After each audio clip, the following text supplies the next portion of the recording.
Hi there YouTube, welcome to this video about the Apple Watch Series 4. Now, I have one, I bought it with my own money, and it was, I think £399, which is a lot of money.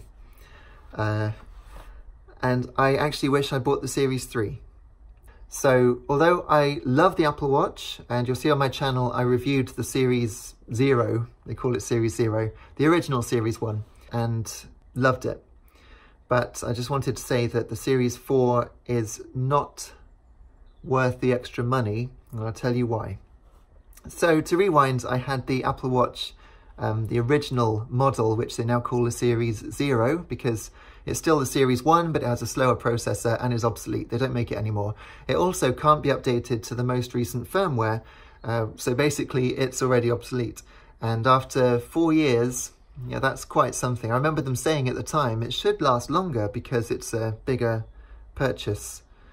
You know, people tend to have a watch for longer, but obviously not. The reason I sold my Apple Watch Series 0 and I got, I forget how much it was on eBay. I think it was £90, somewhere around there. The reason I sold it is because the microphone had stopped working. So obviously I said that in the description when I sold it.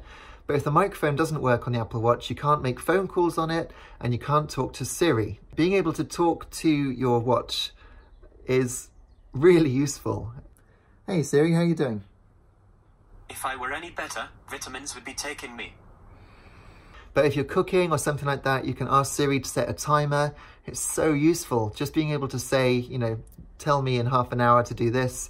And it's so useful. It really is a great feature. And of course, being able to take phone calls on it as well, that's also useful.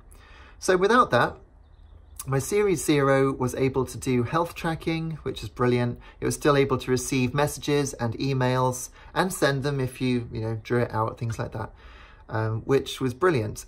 Also, you could see what was coming up in your day with your diary. And it had the time travel mechanic as well, where you could turn the digital crown and see what the weather was going to be like at different times of the day, which for someone like me, being a musician, I go out and busk.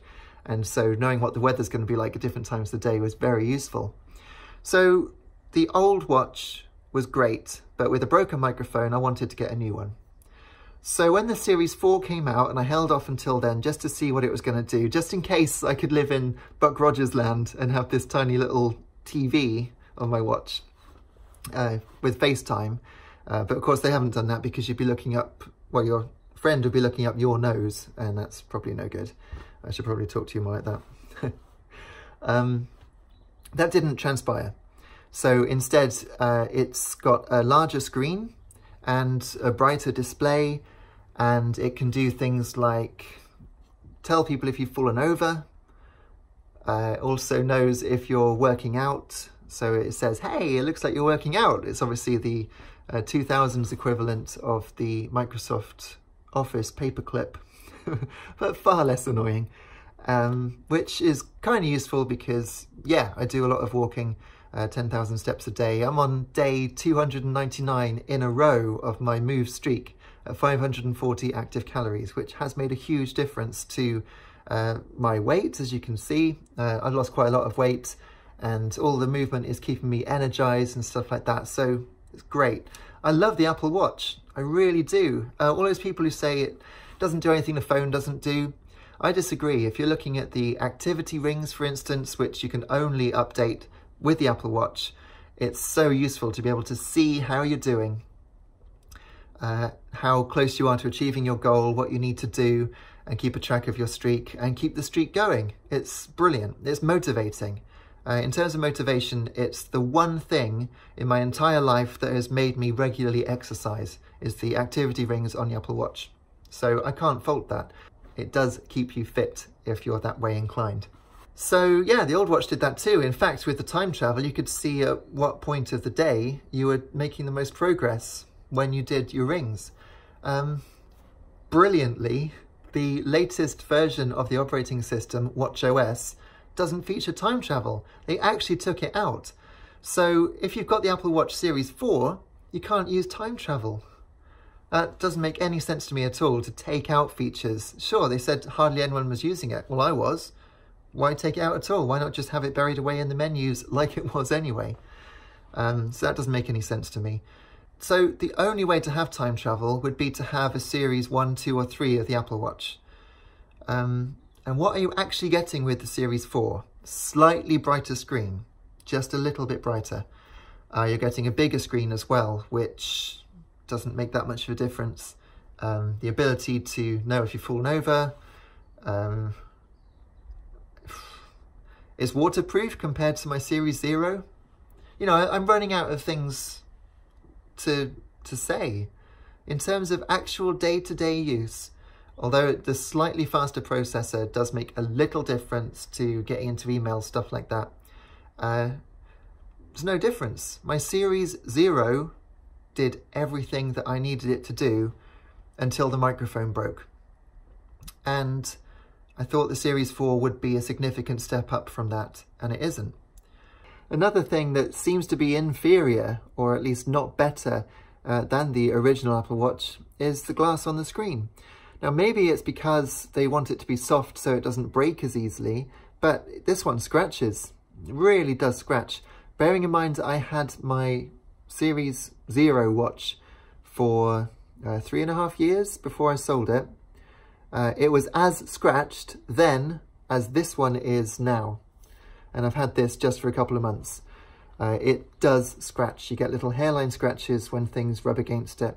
And it's already showing, which obviously I hate because I love keeping my stuff nice, especially technology and screens. I have a thing for don't touch the screens. So obviously you can imagine when touch screens came in, that was bad news for my brain. But anyway, yes, the screen does scratch more easily, and it's another negative point. So, having spent £400, I could have got a Series 3 for £279, I think.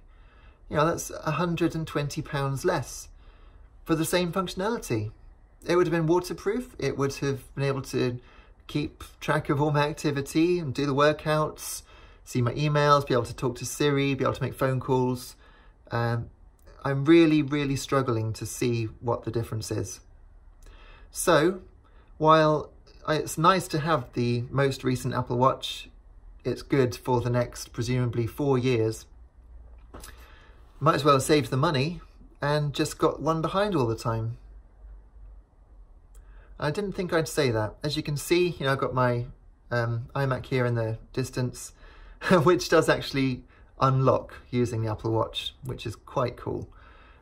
But is that worth the money? That would have worked with the Series 3 anyway.